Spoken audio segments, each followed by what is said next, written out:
Les comportements en début de relation dont il faut se méfier. Bonjour à toutes et à tous et bienvenue sur ma chaîne Esther Valentin, votre coach spécialisé en vie sentimentale.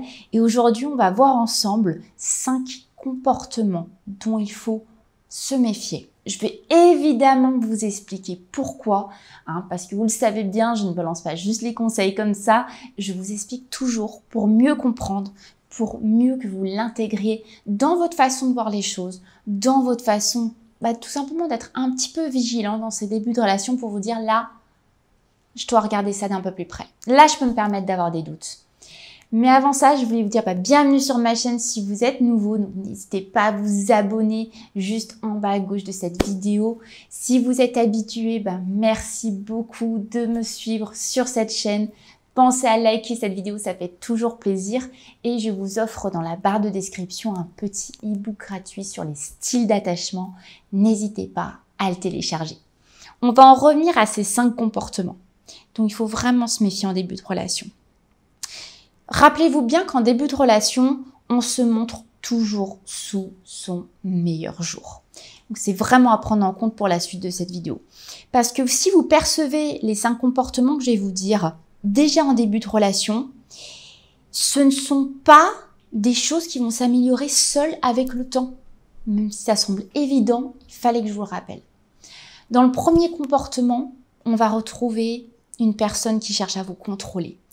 Il ou elle est contrôlante ou il est contrôlant. S'il cherche à vous contrôler, s'il cherche à modifier des choses chez vous, à vous imposer des choses, c'est peut-être que c'est une personne manipulatrice. Ou en tout cas, ce sera un comportement toxique parce qu'on cherche à vous contrôler. On n'est pas là dans les relations pour chercher à contrôler quelqu'un d'autre. Non. On est là pour s'aimer, ni plus ni moins. Le deuxième comportement que je vais vous demander de regarder, ça va vraiment être, là ça va plus être de vous, c'est si vous ne vous sentez pas de poser vos limites. Si vous n'osez pas poser vos limites avec cette personne dès le début d'une relation, qu'est-ce que ça va donner ensuite?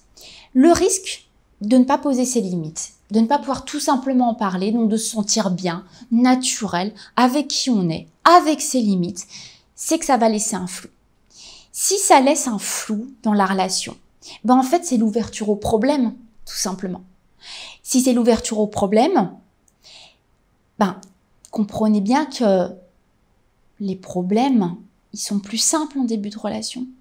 Donc si déjà vous êtes en train d'ouvrir les problèmes, maintenant, qu'est-ce que ça va être plus tard? Je m'explique un petit peu mieux. Ne pas oser se parler de ses limites entre deux personnes qui se mettent ensemble, c'est vraiment prendre le risque de ne pas partir sur des bases saines et simples. Quand je dis simple, c'est tout simplement que si vous devez simplement vous mettre d'accord sur qu'est-ce que c'est l'infidélité pour vous deux. Si vous en parlez pas maintenant, ça sera une embrouille plus tard. Et quand je dis embrouille, franchement, je pèse le mot. C'est sympathique, le mot embrouille. Là, on est sur du gros conflit. Je vais vous donner un exemple.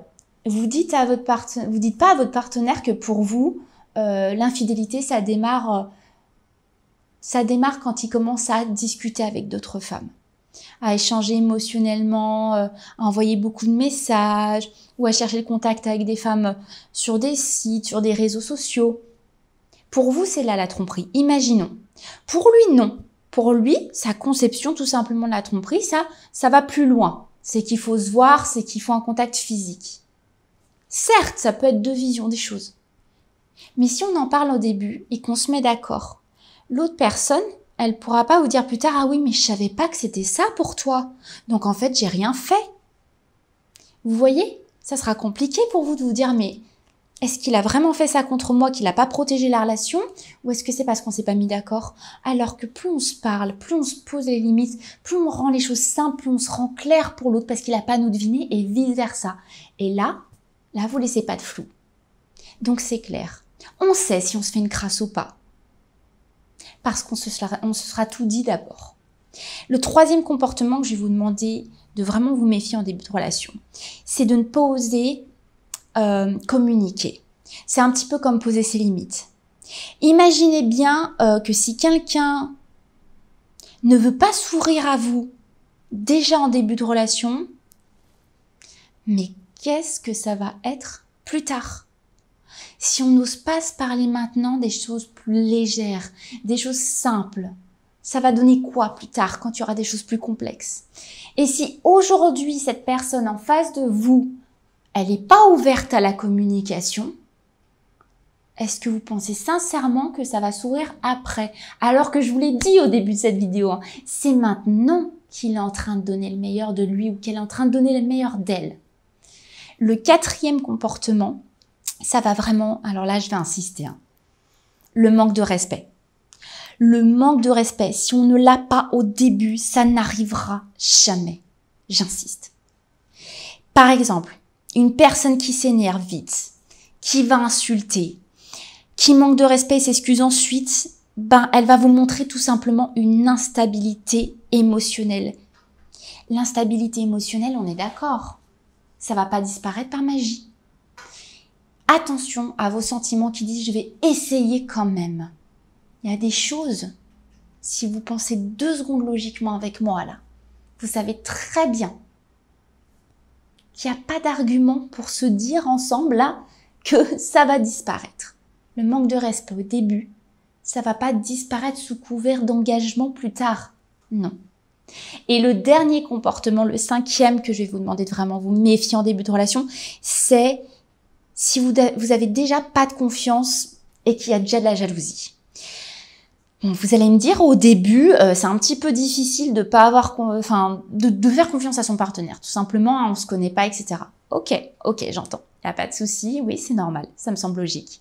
Mais si vous avez déjà pas confiance en la bienveillance de son discours, l'honnêteté de son discours, si vous doutez déjà de sa parole, ou inversement, si lui aussi ou elle aussi doute déjà de votre parole,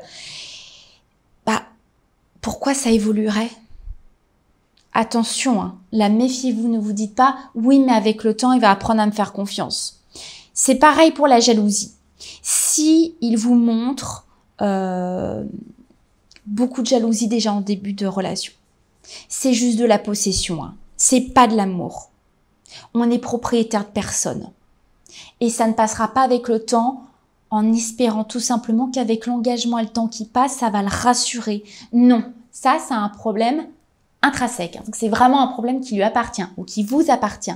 Il ne faut pas compter sur le fait que l'engagement va calmer le jeu. Donc faites bien attention à ce comportement en début de relation. J'espère que cette vidéo vous a plu. Si c'est le cas, je vous rappelle de la liker. Ça fait toujours très plaisir pour cette chaîne. Pour moi aussi. Dans tous les cas, vous savez très bien qu'on va se revoir très vite, hein, comme d'habitude, pour une prochaine vidéo. Vous et moi. Donc je vous dis à très vite. Bye bye.